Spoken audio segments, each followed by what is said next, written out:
Yes, hello, and welcome to B&B's Football Happy Hour. I am Bobby, and as always, with my man Brian. What's up, man? Glad to be back as we are almost a week out of the NFL draft. So the Yes. Christmas is coming soon. Gosh, finally, it's like time is dragging by. I mean, I've been so excited to do these draft breakdown episodes, but come on, like let's get there already. Yeah, I don't know. I just get excited. I mean, I'm an Eagles fan, but like I obviously want to see who they're going to pick. But I mean, I do like college football. I watch a lot of college football, so I like to see some of these guys that you watch, during the year, and it's just interesting to me to see where they go, man, and kind of imagine them in that team's jersey or something like that. It's pretty cool stuff. I love the first couple of days of the drafts. Are awesome. It's going to be wild. I mean, this is the absolute hardest draft in the history of drafts to try to predict, whether it be mock drafts or even what you think certain teams think of certain guys, and because so many opt-outs and COVID, and we can't have the combine. So who knows Yeah. what these 40 times actually are? Who knows what these arm lengths actually are? Yeah. It's going to be the Wild West out there, and I love chaos, and I cannot wait for the chaos that's going to be this first round of the NFL draft next Thursday. Yeah, man, shaking up the league. I love it, but yeah, I don't know. You look at these mock drafts. I mean, you see obviously, you look at Mel Kiper stuff, and he's got one thing one week, and then he'll change it the second week, and then you'll look at I don't know, any other website, and I think I was comparing a couple today, man, and there must have been at least over a dozen. I don't know, 10. There must have been like 10 picks that were different, and I'm saying different guys, and towards the end of the first round, and some of the guys in the top 15 were completely different. So it's going to be, like you said, it's going to be some chaos, I think. And there's a lot of guys. There's 32 picks in the first round, and I mean there could be 50. There could be 50 prospected guys that could go into that 32. Oh yeah, Those 32 picks. So yeah, I'm excited to see which 32 guys get selected in the first round. It's going to be interesting. well, I'll tell you what really is wild is, you look at someone who's respected in the game like Gil Brandt, who's been an NFL scout for 80 years. Mm-hmm. And I mean, he knows his stuff. He's about as knowledgeable as it gets. And I looked at his top 100 prospects right now. And this last week, we talked about Samuel Cosmi, who both of us and many of us have seen go be mocked in the first round, offensive tackle, Sam Cosmi, numerous times. Most of the mock drafts out there probably have him going first round, early second. Gil Brandt has him listed as his 100th highest prospect. Yeah. Asante Samuel Jr., guy we're going to talk about here in a little bit, he's going in the first round, definitely second round of just about every mock I see. He has him as like his 66th highest rated prospect. So, I mean, these guys are all over the place. Over the board, yeah. It is different this year. I don't know. I guess it is some of the opt-out stuff, and I don't know. Some of the teams only played so many games, you know what I'm saying? So you only got that, some teams only played 8 games, and that conference against conference teams. So, you get that limited schedule, and yeah, it'll be exciting, man. I'm excited, excited to see where the quarterbacks go and see how that pans out, because it never pans out like anybody says. So I think it'll be they got to make it interesting. I guess. Let's see. The 49ers might shake it up. I think the first 2 picks might be kind of what everybody thinks, but yeah, let's the do a third timeout. pick might shake it up. All right, let's do a timeout real quick, because I absolutely 100% agree with that. But I want to make sure we let y'all know, check out our friends over there at www.thediaperdust.com. Big things happening over there with them. So keep an eye out, Instagram, Facebook, all that stuff, www.thediaperdust.com. And as always, our beats are provided by our guy, Dunson. Now, what you just said about the 49ers, I completely agree. So many mocks for so many weeks have Mac Jones. I disagree. If you checked out my my most recent mock draft that just got published and posted on Monday, I do not have Mac Jones going to the 49ers. I have them taking Trey Lance. But if you told me it was going to be Justin Fields, you know what? I would buy that as well. And if that happens, I think the draft starts at 3. And that's, I mean, what if the Jets go out there? What if the Jets say, you know what, this Zach Wilson's been a smokescreen the whole time. We want Justin Fields or somebody like that. That's going to be wild. Now, I don't think that's going to happen. I think they're going to go Wilson. But for me, the draft starts at 3 with the Niners, because we still Shanahan and John Lynch, the GM, all over, checking everybody out. Yeah. And for some reason, they love to lie. Yeah. And throw smoke screens. for no reason. It doesn't matter at all. I was talking to our friend of the show, Albert Leach, big time Niners fan, and he made a point just today. He was like, "Man, I don't know why they lie when it doesn't matter," Yeah. and it's so we'll see. Who does he want? Does he want Fields or Lance, or does he want Jones? He doesn't want Jones.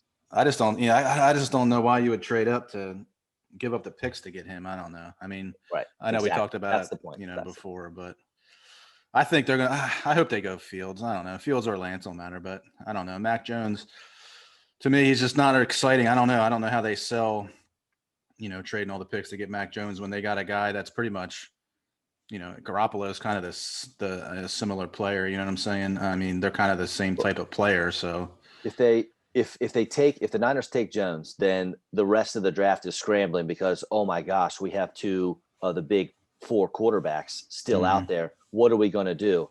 And then if they don't take Jones and they take either Fields or Lance, then the rest of the draft is scrambling because it's like oh my gosh, we only have one guy left. What are we going to do? So I'm wondering if, man, I don't know. So if Jones doesn't go 3, I wonder if he's one of the guys that kind of just falls like, to the Patriots or something like that at like fall. In my mock, I actually 13 have or 15 or something like that, maybe. I have the Bears sitting at 20. They trade Move up, yeah. They trade up with the Eagles to 12 to take Mac Jones. In my mock, I think if he doesn't go 3, I think he'll go out of the top 10. Probably he won't. I agree. He won't go in the top 10 unless someone trades into the top 10 for him. I can't see the Yeah. Broncos taking him. Is he that much of an upgrade over Drew Lock? I mean, probably some, but I think they at least seem to like Drew Lock enough to let him stick around for another year or so. Yeah, I'd love to hear some of these conversations going on in these buildings in the NFL. So it's definitely interesting. But I don't read too much into some of this stuff. Like these guys are coming out on ESPN today and saying this team, unless you're the Jags or the Jets, you can love one of the first two guys because you're going to get them. But teams like the Cowboy, the Eagles, Cowboys that are sitting at like 10, 12, 15, some of those teams, and this team definitely loves this guy. But it's like who's why would a team tell a reporter like, oh yeah, we're going to draft, right? I'm going to draft, Christian Barmore at 12 to the Eagles or something. Like, why would they release that? Don't even say that out loud. Don't put that out there. I did read that, and it kind of made me. I wanted to punch my computer screen, but it's a good thing I didn't. It's my work computer, so I can't punch it. Just throw darts at a picture of Harry Roseman hanging on your wall. I might switch it up this year. I might watch the draft, and then when the Eagles on the clock, I might just turn it off, and then for like 10 minutes, and then turn it back on. So I don't know. I don't know if I want to see it live. We'll see. I'm sure my phone would blow up regardless. I might set that in another room, turn it off. There's no way you'll be happy with the pick. No matter who it is, you're not going to be happy. Probably not. Probably not. And then I did read they're trying to move up and everything else, but that seems weird to me too. But oh well, we'll see what happens. All right. Well, let's get down to business here. It's our last show for covering draft prospects. Mm-hmm. We have the edge players coming up first, followed by the cornerbacks, my favorite position on a football field, and then the safeties will round it out. Now, these edge players, I got maybe 6 or 7 guys that I think could possibly go in the first round, and they could possibly go in any order. Yeah. We don't have I know we hate this name and aren't a big fan of this guy, but Jadeveon Clowney, when he was coming out, he was the number one guy. I mean, no doubt about it, right? Yeah. And Chase Young last year, absolutely no doubt about it. He was the number one edge guy coming out. This year, good luck. Like I said, you could have 7 different analysts with all 6 or 7 of these guys, and they could all have them in a different order. All have a different one being number one. Mm-hmm. It is wild. So I'm just going to go in order of how I have them. Right. But again, you can swap them out however you want to. For me, my first one is Kwity Paye. He is from Michigan, 6'4", 271. This guy is quick. I love a nonstop motor, and that's what he has. He gives great effort all of the time. He's very athletic. He has a very high ceiling, in my opinion. One thing, he can line up everywhere, and he did line up everywhere for Michigan, almost to his detriment probably, because he never really got to hone in on one position and really excel at that position. But he was really good wherever they put him. He is a tough upbringing. I think his an immigrant family coming into the country and fighting for everything they got. So you got to love that story there. And his testing was great. Ran a 4.52 40, almost a 36-inch vertical with 36 reps on the bench. That is a big, a fast, and a strong fella right there. And the fact that he is big, he is fast, he is strong, he is talented, Mm-hmm. and he doesn't take plays off. Gotta love that. So he's my number one edge rusher. Yeah, he might be one of my favorite guys in the draft. Just the story I was reading up on him. Like you said, he immigrated from, when he was, I think I said it was like 6 months old or whatever like that. I think he grew up in Rhode Island, so it's kind of a weird spot to immigrate to or whatever. I don't know. I guess you just want to get into the U.S., but I don't know. Rhode Island, small schools, and I don't know. He has a good story, man. He ends up going to Michigan and playing against some tough teams out there. Your Ohio States and stuff, and putting up big numbers. And like you said, I think he's a powerful guy and he's big. Um, had a good career at Michigan, and I think he can play all across the line. And yeah, he's one of my favorite guys. I think he's got a good combo of size and quickness, and he's quick off the ball. And like you said, he's got that motor that I think teams will like. And I can see him going pretty high in this draft. I think he is going to be the first edge guy off the board. And he's one of my favorite guys. I don't know. He's one of my I don't know. He's a good feel good story, man. I hope he has a good career in the NFL. And yeah, one of my favorite guys. I'm kind of rooting for this kid. Good. Hey, look, we each have those guys. I've been talking about my guys every week, right? Mm-hmm. Javonte Williams, Tevin Jenkins, all those guys, Zaven Collins. So Yeah, we all have those. All those guys that we think are going to outperform everybody else. Next on my list is a guy who's been rising up quickly, especially since his pro day, and that's Jalen Phillips from Miami. Now, they got two guys on this list here. Jalen Phillips is the first one for me. Big, 6'5", 265. Former five-star recruit coming out of high school. So, he's been really good for a really long time.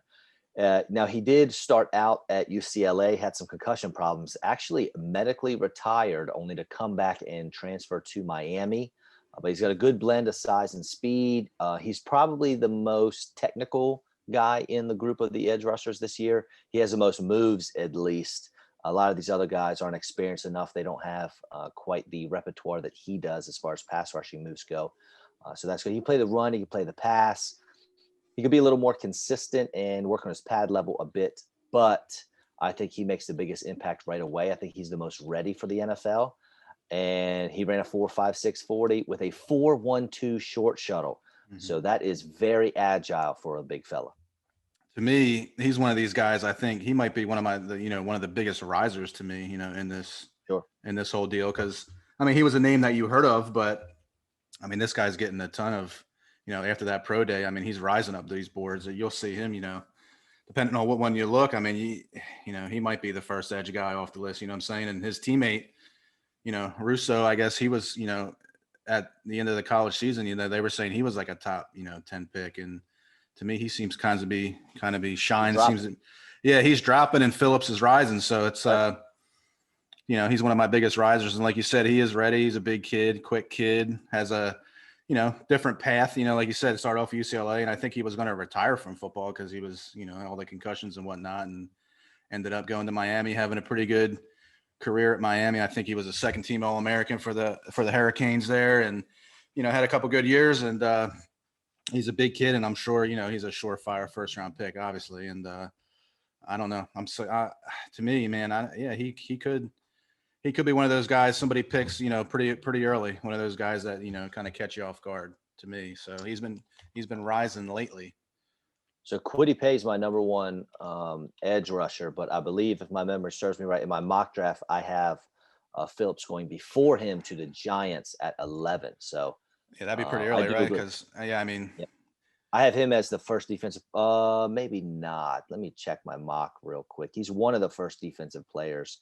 It's almost like him and Russo kind of like switch spots. You know what I'm saying? Like you read all about Gregory Russo and this and that. Early.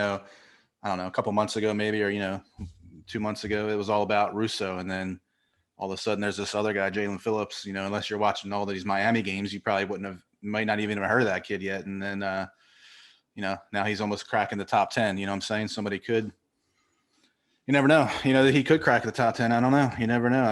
Dallas could take him, or like you said, the Giants, 10 or 11, that'd be pretty good meteoric rise for that kid. It's a lot of money earned, I guess, to move up that board like that.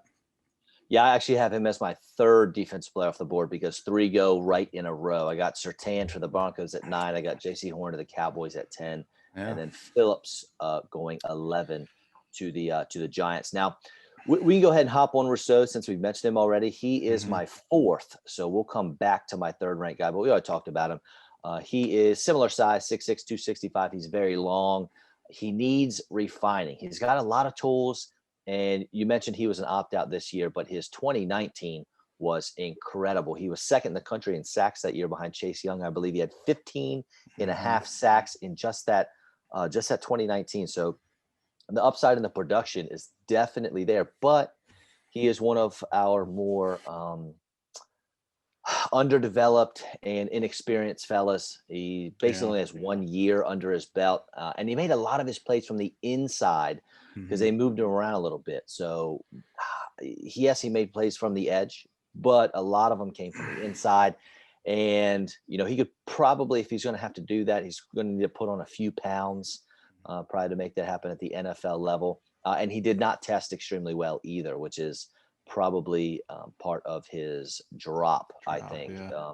as far as where he ranks in these edge rushers. Yeah, I mean that's what my notes on him. He's lacks a little bit of experience, and like you said, the opt out to me kind of hurt him. I thought, to me that paved the way for Phillips. You know what I'm saying, to kind of showcase his skills, and it would have been nice to see those two guys out there together. That would have been I'm sure Miami would have loved that, but he opts out after his big year in 2019, and I don't know. Like you said, he didn't test well. He's dropping, I think, a little bit on the boards. I mean, I think he'll probably still go in the first round, but probably not where he wanted to go or not where he was about a month or two ago. So we'll see what happens. Yeah, I think he's kind of raw. I read about him. He was a former safety, wide receiver. He only Yep. played, defensive line, I guess, like his senior year in high school. So you're only looking at, 3-4 years. I mean, he's only been playing defensive line. So, if he can go to a good team with some experienced guys, I mean, he could – work on his craft and he could really put it together. But we'll have to see what kind of spot he lands at. And I don't know. I think he has the skills, and I mean, he has the ability to be really good. It's just see if he can put it all together and what team kind of see. He's a kind of like a fit. He needs to go to a right team. Now, I I don't will know. say one thing with Rousseau is I listened to an interview that he did on Move the Sticks podcast, Hmm. and I came away from that pretty impressed. He was very open and honest, and he had said, I don't have as many pass rush moves as some other guys, and he was like, I'm working on this, I'm working on that. I know I need to improve here, Yeah. and a lot of guys in his situation, most likely going to be a first round pick. Hmm. They don't have necessarily that mindset that I I do need to get better, and there are things I need to work on. So the fact that he was humble enough That's to good. Yeah, I put like that that. out there, yeah, that makes me feel a little better about him. Like Hmm. he's got his head screwed on right, and he That's good. Yeah, I don't know, yeah, he'll put the he's work in. heading in the right direction for sure. That's good. I mean, I just want to see him go to a spot maybe where they have like an experienced edge rush guy that can kind of teach him the way. You know what I'm saying, and build those skills for him. I don't want to see him go to I don't know, to a team who doesn't really have that great of an edge rusher, and he's kind of like the best guy on the team. Like the best guy on the line. Like I don't want him to be the guy that people are looking towards. I want him to be learning from like a vet, in a good spot. And I think he'll really take his skills to the next level, but we'll see where he Who goes. knows? It's definitely going to be in the first round. So we'll see what team scoops him up. All right, so the third pass rusher I have ranked, but the fourth one we're going to talk about is Azeez Ojulari Hmm. from Georgia. Now he's smaller than the other guys we talked about. He's 6'2", 6'3", 240, 250. But he's smaller, but he's very quick off the Hmm. ball. He's best suited to come off the edge, but he might be able to play outside backer in a 4-3. But he's Yeah. good at point of attack, and he's definitely has a solid foundation for teams to build on. And he tested okay, 4.6 and a 40, 28 reps in the bench. Doesn't blow you away, but doesn't make you slam on the brakes either. Hmm. Yeah, like you said, to me he's almost like a size of a linebacker. You know what I'm saying? 6'3", 6'2", 6'3", 240. But what's his name? Shaq Barrett's not that big either, so he could be that kind of. I'm not saying he's going to put up those kind of stats, but I mean he could be that type of player. He's pretty explosive. Coming from Georgia, playing in the SEC, playing against elite competition, put up those numbers. And I think the last game he had was in that Peach Bowl. I think he had a game-winning sack, which was a safety. So I think he had 3 sacks in that game, was defensive MVP. So he definitely, proved his worth, I guess, in that game. And to me, he's a 3 down player, because I think he can move from, the edge rush to kind of maybe like an outside backer, like you said. And I'm kind of, I don't know, man. I do kind of like him too, because you can kind of move him around. So I don't know, man. I'd love to see him on the Eagles, but we don't value that position, and 12 might be a little bit too high for him. So we'd Right. have to move back if we were going to get him, but it won't happen. All right, next guy for me is Joseph Asai out of Hmm. Texas, and he's similarly sized to Ojulari, 6'3", 256. He is also very long. And Brian, what what do I value the most in my players here coming off the edge? What characteristic do I love the most? I think you like that high motor, right? You like the high Yes, motor. I do. I You're a sure high do. you're a high motor guy, Yes. right? So Yes, and that is it's just a mindset, you know what I mean? If yeah. you're taking plays we talked about Christian Barmore, he's infamous for being inconsistent taking plays off. Hmm. I don't wa that is a mindset. You when you get up there and you see a guy who's running hot all the time, he needs to win. He has to win. He has to beat his guy every play. If you're taking plays off, then you're okay with losing occasionally. And it is just ingrained in your brain that you need to go, go, go. So I am all about that. Because if you see it on the field, if you're slacking on the field, you're slacking in a weight room, you're Yeah. slacking in a practice field, you're slacking doing your sprints and your runs and all your drills. But man, Yeah, you're right. give me that effort. And Osai is all about effort. Now he does Hmm. need a decent amount of work. He's got lots of potential. He's a big time playmaker. He can create turnovers. His initial moves on O linemen aren't the best. He actually has better secondary moves, I think. You Hmm. know, once you're getting off disengaging and things like that.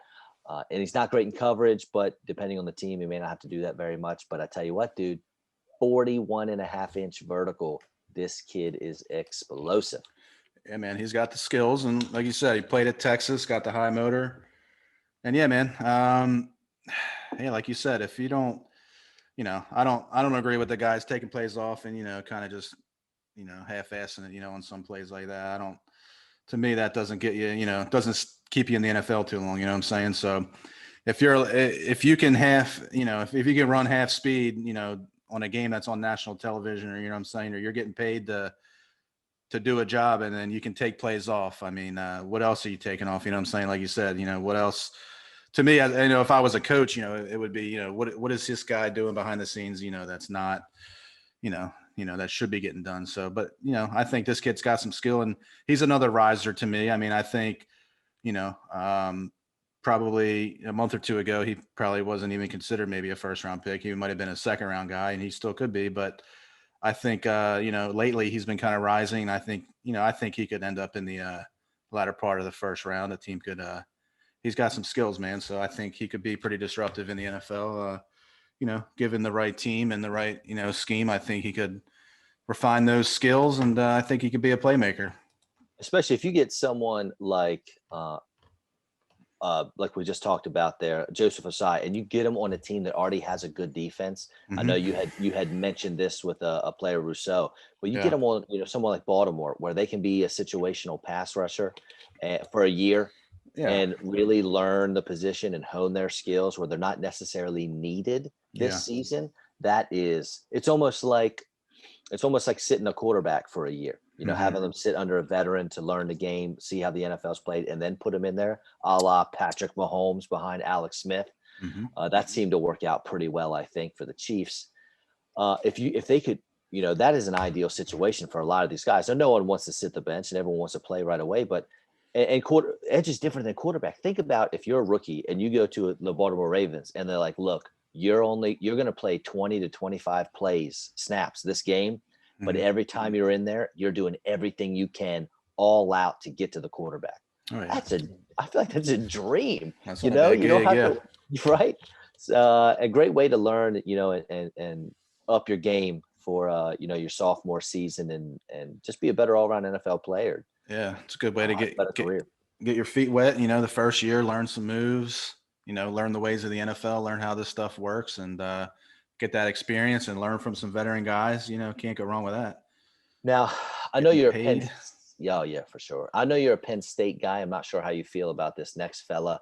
I'm Yeah. not real big on him, which is why he's my, I don't know, sixth edge rush guy, I think. But Mhm. Jason Oweh, Penn State, 6'5", 250-ish. He's a freak athlete, and he has lots of tools. But he's young. He's inexperienced. He's only had 20 collegiate games. He's another guy that'll need some time. Um, did he ran the guy's 250 plus, ran a 4.3640, faster than his linebacker teammate Micah Parsons. He had an Mhm. almost 40-inch vertical, over an 11-foot broad jump. This guy is as freakish athletically Yeah. as they get. Now, Mm. the thing that gets me though is he's so unbelievably talented, but the dude had a decent amount of quarterback pressures, but only 7 career sacks and Mhm. 0 this past year. And it's talked about a lot, but it's Yeah. just baffling to me. I mean, it's almost like he went out and he got a whole lot of girls' phone numbers, but nobody called him back. Yeah. You know what I I mean? mean, Like he got the digits, but nobody called him back. yeah, right. I don't know, man. I just, like you said, I mean, we've talked about it before with Parsons and the Penn State conditioning coach. He needs to get a raise because Oh, these dudes are yes. athletes. But Yes. Parsons, his numbers back up. His numbers back it up. You know what I'm saying? I know he opted out, but like you said with Away, I mean, he had a decent year in 19 with 5 sacks, but I know he only played 7 games this year, but I mean, he got 0 sacks. I mean, to me, if you're that much of a freak athlete, I mean, you're going to tackle the quarterback at least once. I mean, You trip and fall into him, I you know think. what I'm saying? Like, I mean, geez, even Rudy got a sack back in Notre Dame. You know what I'm saying? So, if this guy's a freak athlete, man, come on, the production's got to match the athletic ability, man. And I don't know, is to me, he could almost be like not clowny. You know what I'm saying? Like a guy that looks the part and has the skills, but just doesn't really produce. You know what I'm saying? So he might fall into that category for me. I don't know if I'd use a first round pick on him on just based off of the 40 time. If I was going to base it off the 40 time, he better be playing tight end or something like that for me. I don't know. I don't know, I man. hear you. The stats aren't there, so I don't know. I'm sure he'll be I don't know. The worst he'll be a second round pick, I would imagine, but he could slide into the first round. Teams love speed. Right. Those teams fall in True. love with the speed, man. So and he has it. So we'll see where he goes. Watch out. A couple other names to watch out for and listen to. Probably not in the first round, but Ronnie Perkins out of Oklahoma, Joe Mm-hmm. Tryon out of Washington, and Carlos Basham is another guy out of Wake Forest. Now, Tryon's my favorite of the group. Now he's bigger, very Yeah. versatile. I think he can play a 3-4 or a 4-3. So he has scheme versatility there. Good athleticism. He's explosive off the edge. He also runs pretty hot as he's playing. He uses the swim move a lot, which is like an Mm-hmm. odd thing I feel like to notice in film. If you're good at it, do it. However, when you do that swim move, when you're bringing that arm over, if you don't get it over quick enough and you get an NFL offensive lineman up in your ribs and under your armpit, that's it, man. You're either I was gonna say, buried yeah. in the turf or you're in the front row of the stands watching the game because Mm-hmm. they're going to drive you wherever they want to. But that being said, I think he's I don't know. I like him. I think he'll be Yeah. somewhat productive. Like I said, not a first round pick, but if I got Joe Tryon in the mid second, I'd be pretty happy with that. Yeah, I mean, he played. I guess he opted out. He's an opt out too, right? So Correct. Yes. he played in 19, had 8 sacks. So you're talking about he had more sacks than Oway and playing for Northwestern, playing in the same the big or no, he played at Washington, right? So Yes, he did play at Washington, and that yeah, that so defense was weird, man. yeah, They only rushed 3 guys a lot of times. It was like him, his teammate we already talked about, Levi. Oh my mm-hmm. gosh, Owunzarike or Yeah, I was Ricky or something like that. Yeah, yeah, yeah, yeah. yeah. So it's weird sometimes trying to watch them because the offense is basically at all 5 linemen, and all they need to do is block 3 guys a lot of times. So it's strange, but Yeah, I like him. Yeah, he's all right. I think he'll. I don't know. I kind of have him in the second round, early second round guy, and I kind of like Basham from Wake Forest. He kind of has some skill to me. I liked kind of watching a little bit of his tape. Read up on him. I think he's a big, strong dude. I think it said he yeah, benches like 400 pounds, squats like 700 pounds or something. It said so.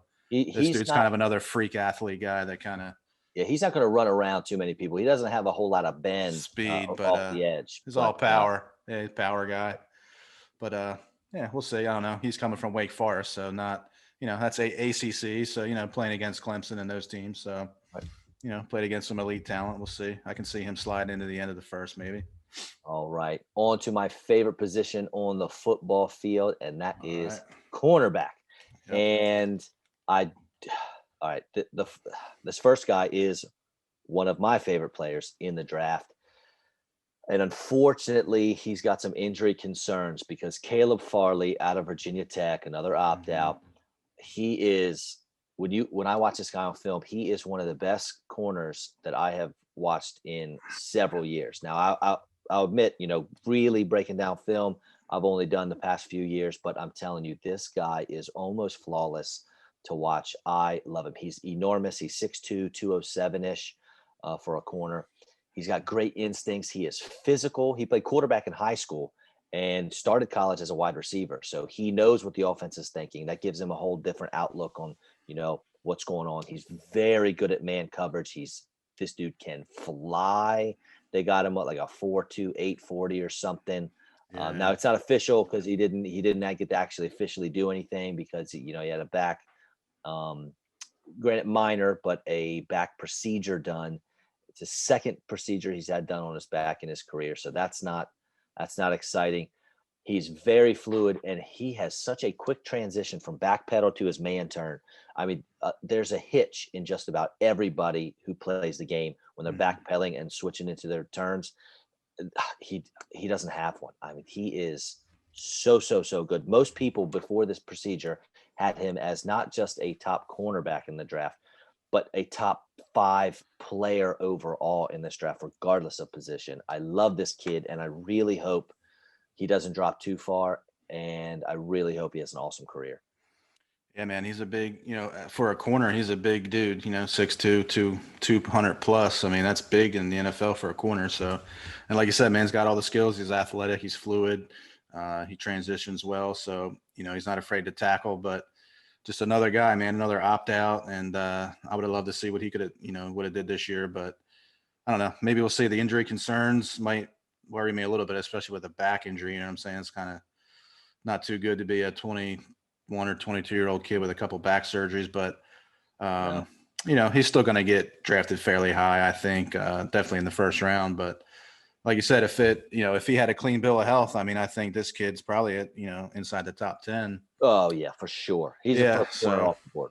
yeah, he's no doubt, first, probably maybe the first defensive guy off the board in this draft if he has a clean bill of health. But I don't know. We'll see. I mean, I'm sure the teams are checking up those medical reports and whatnot, and yeah, he can put it all together. It's just hopefully he can stay on the field. Yep. Next guy who is probably now, because of Farley, the number 1 corner in the draft, Patrick Surtain Jr. from Alabama. Is it junior or is it the second? I think he's I the think it's the second. second. Yeah, Yeah, I think Patrick it's Surtain the Patrick Surtain the second. second. Yeah. Yeah. He's also a monster, 6'2", over 200 pounds, big and long. He's pro ready. Now, Mm-hmm. I have read a few different places. People might think they move him to safety. I'm not sure about that. He's pretty polished. He's got NFL bloodlines. Mm-hmm. His dad was in the league for a while, playing defensive back. Um, a lot of people think he could be a lockdown corner pretty soon in his career. I'm not sure if I agree, simply because he needs his hands. Now, defensive backs and corners, they should use their hands. I mean, very important.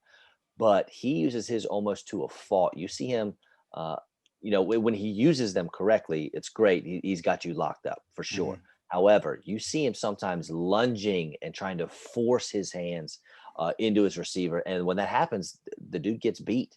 Mm-hmm. Now, he's athletically gifted. I mean, to the extreme. Ran a 4.42 40, 39-inch vertical, almost 11-foot broad jump. So he's polished. He's got really good technique usually, but his hands get him in trouble if he needs them, and he needs them, and he relies on them a little too much sometimes when he doesn't.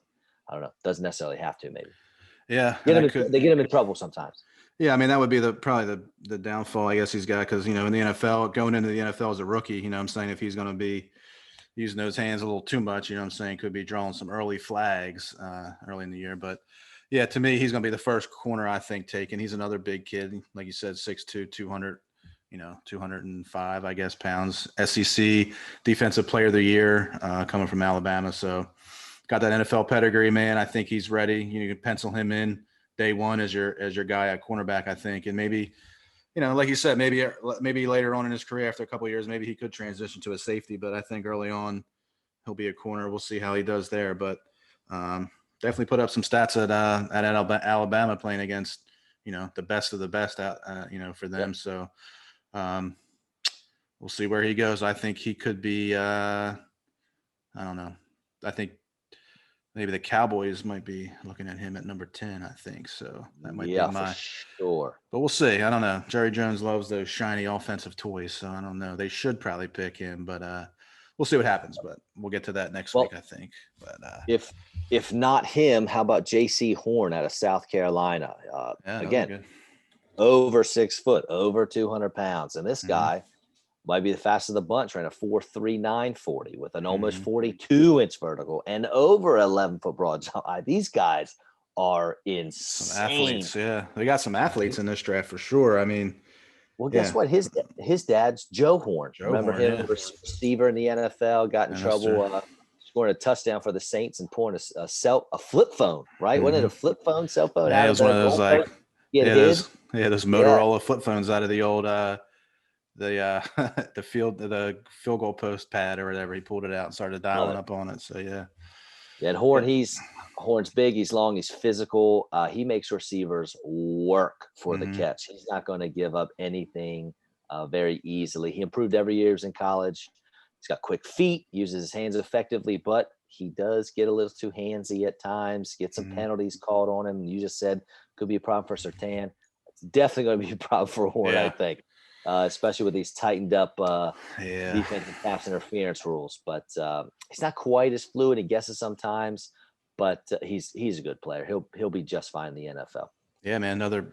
He's good. Yeah, he's got the bloodline, and these corners are big this year. So, depending on how they fall, some teams are going to be getting some studs. And like you said, he's probably the fastest of the bunch. And coming from South Carolina, it's another SEC school, you know what I'm saying? So he was matching up this year against Kyle Pitts, against Devontae Smith, against Jalen Waddle, playing all these guys. And I think, man, what did I read? I think Devontae Smith had the best.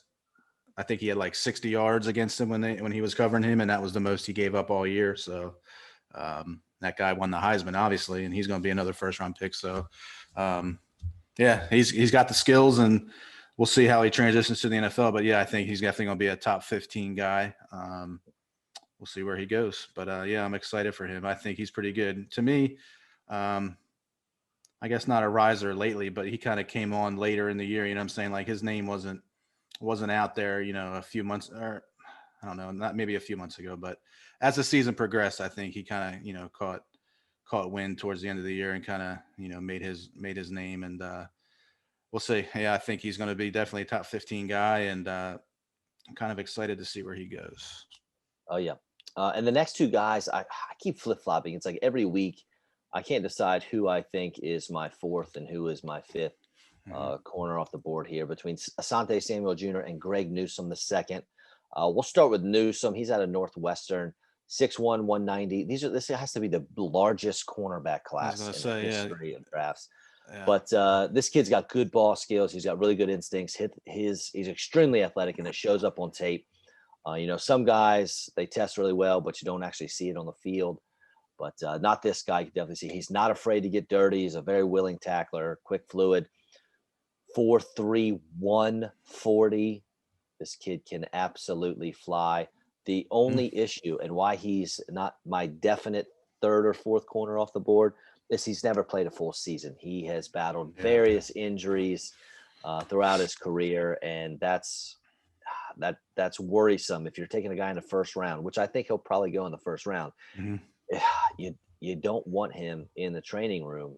Yeah, his rookie year, sophomore year, you don't want him living in there. You want him on the field. Now, I did see two pretty impressive stats.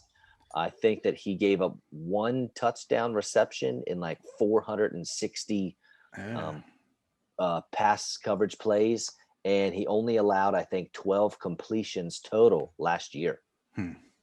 That's that's That's pretty good. something. Yeah, that's something. I mean, to me, like you said, he's got the he's got some skill, and he's a bigger kid. Like you said, 6'1", so big for a corner. I'm sure he might put on a couple pounds, so he could be another 6'1", 200 pound guy once he gets into the NFL. But missed some games. What I'm saying? I think he missed. I went back and looked. He had 8 missed games as a freshman, 3 as a sophomore, and then this past year, I guess Northwestern's biggest game they had against Ohio State, he left with a groin injury. So, like you said, you don't want to see him. If you're going to use a first round pick on this kid, you don't want to see him in the training room all season. You know what I'm saying? So, and Northwestern, man, when you go back and watch, they play zone heavy defense. So to me, he's kind of he's going to have to be at the right fit, I think, to maximize his skill. I don't know if you're going to be able to leave him on the outside, locking him up, one-on-one with guys, but he could grow into somebody like that. But to me, it just wasn't showing up really on film like that. But People really underestimate the importance of fit for these players. yeah, that's what I'm saying. If he goes to me, but at the end of the first, I mean, I think he's going to be probably end of the first round guy. So he's going to go to a pretty good team. I'm saying, unless somebody, moves up from the beginning of the second round into the latter half of the first round to take him. But, more than likely he's going to be going to a pretty good team. But to me, it's going to have to be, the right fit for him to kind of maximize what he brings to the table. So we'll see. I'm excited to see where he goes to. I mean, I think he's been rising, I guess, on my board when I've been, doing my research and stuff like that over these past couple months. And I don't know. I think he's definitely going to be late first, early second to me. But he's got the skills. Same with Asante Samuel Jr. Obviously, his dad played in the NFL for quite some time, Patriots, Eagles. Mm-hmm. And he's more of a, the size you would think, 5'10", Yeah, I was 180. gonna say, yeah, he's probably the smallest guy you would, Right? one of the smaller corners, but he's got that NFL pedigree again, though. Yeah, and according to Pro Football Focus, Asante Samuel gave up the lowest passer rating in coverage of anyone in this draft, only 46.2 passer rating. So that's pretty impressive. And he's great in man coverage. He could be better in zone, but I think zone is a teachable thing. You just need lots and lots of reps Yeah. in practice to help improve with that. He's got great hips. He's got quick feet. He's a really good tackler, and he has got. And my favorite thing about him is his alpha dog mentality. He's 5'10", 180 rolling out there. He's not these 6'2", 210-pound corners. He rolls out there 5'10", 180, and he knows he's going to win before that ball is snapped. Yeah. And I love that. Plus, he ran a 4.45 in the 40, so he's not lacking there either. Yeah, he competes. I mean, when you watch these games, I mean, he's a competitor, man. He's out there. He gets his money's worth when he's out there on the field. You know what I'm saying? So, he likes to compete. He gets physical. Like you said, his dad. I mean, we watched his dad play for our Eagles. You know what I'm saying? Won a Super Bowl. Won a Super Bowl with the Patriots. I think he might have won a couple of them with the Patriots, but came over to the Eagles, and I know this guy didn't want to tackle anybody. So maybe he passed that along to his son. He preached a little more tackling to his son, because his son definitely tackles a little bit better than he did. So we'll see. But his dad was a heck of a cover guy. He got quite a few picks in his NFL career. So, and to me, man, it's like, these guys, it's pretty cool to see these guys, their dads in the NFL and stuff like that. So, I mean, it's an easy phone call to make, what I'm saying, talking to your Oh pops yeah, after the game, and especially when yeah, he played the same position, what I'm saying? So, that's cool with, Patrick Surtain and Asante Samuel. JC Horn, his dad was in the NFL, but he played receiver. So, his dad can kind of teach him the ways of the NFL. But, these guys, to me, man, it's there's nothing like that to me. I'm saying, after the game, kind of getting that call from your pops and him letting what you did right and definitely what you did wrong. So, yeah, I think he'll be a pretty good player in the NFL. I don't know. Man, I don't know if I got him in the first round, but definitely beginning second. I think, I wouldn't be surprised if he goes first round, but I don't know. Maybe within those last 6 or 7 picks in the first round, we'll see. yeah. My Somebody mock take draft, a flyer on him. I have him sneaking into the Bills at the end there, because Yeah. if Buffalo can get a corner that can help lock down on the other side of Tre'Davious White, you got 2 corners like that. That's gonna, oh good grief, that's gonna give offensive coordinators fits. If you got your number 1 and number 2 receivers locked down, you better have a good tight end or a slot receiver, a good run game or something, because It's a good they're gonna fit for shut you him. down. Yeah, man. Good fit for him to go to Buffalo. Like you said, I mean, everybody wants to be that number 1 pick, but these guys that are going later in the first round are going to the teams that are, the better teams from the year before. So yeah, that'd be a good spot for him, man. Definitely going to Buffalo. Weather's a little different though from Florida State to Buffalo, but he's going to be getting paid a pretty penny to deal with that cold weather, so he'll be all right. So anybody else for you? I have maybe Eric Stokes from Georgia sneaking in the first round. I seriously doubt it. Do you have anybody? I have nobody else that's sneaking. I mean, you got the kid from Oregon. I don't think Holland. I don't think he'll go in the first He's a round. And safety. Javon yeah, I guess Holland's a he's a safety. safety. Yeah. And who else? The other kid from Central Florida, Aaron Robinson. I don't Yeah, I think don't think. Yeah, I he'll agree. be a second round pick, but he's Well, another big kid though. He's a 6'1", 195 guy. So another big defensive back kid. So we can hit on Holland if you want to. But we might as well move on to safeties now. I don't think Holland's going to be in the first round. yeah, I didn't have him in the first round. Yeah. I wouldn't be surprised if he hits, that 28 to 32, but I don't. I just don't see it happening. I have him more of like a, first 5 or 6 picks in the second round. I kind of got him. I got you. I think I'm probably mid late second on him for me. But Yeah, this guy at the end of 2019, he was probably the number one safety coming out until he opted out, and now he's not second, maybe third. He's a ball hawk. He reads quarterback and creates turnovers. Now, reading the quarterback has always been scary for me because the NFL quarterbacks, they do a lot better job at disguising their plays and where they're going with the ball. So if you read wrong, I mean, again, we talk about Sante Samuel. That guy's trying to read the quarterback all the time. And sure, he had a few pick sixes, but he also got smoked a few times. Oh yeah. That worries me a little bit. But he's center field type safety. He's got good football smarts, and he can line up in multiple positions. So if you wanted him to come down and be the slot corner, Holland could do that for you. He's athletic, and he's solid tackler. So good all-around player. Just don't see him hitting that first round. Yeah, good player coming from Oregon. Not known for their defense out there in the Pac-12. So, What's funny you say that, because the number one safety in the class is from the Big 12. Big 12, yeah, and they're definitely not known for defense. For defense, but yeah. Well, at least they're not known for defense. But if you do stand out, you get your opportunities because they throw the ball all over the field. So you definitely get your chances to make some plays out there if you got the skills. That's right. And Trevon Moehrig definitely does. 6'2", 203-ish. He's definitely got the size.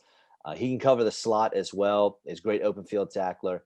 He's aggressive, does not hesitate to play towards the line of scrimmage. Now, his aggressiveness, sometimes he gets him in a little bit of trouble. He needs to harness that a little bit better, especially in pass coverage. But he has got great range, great center fielder. He checks all the boxes for an NFL safety, and I definitely see him going in the first round. Yeah, for sure. To me, he's definitely going first round. I mean, he had a big year this year. He won the Jim Thorpe Award, given to the best, the country's best defensive back.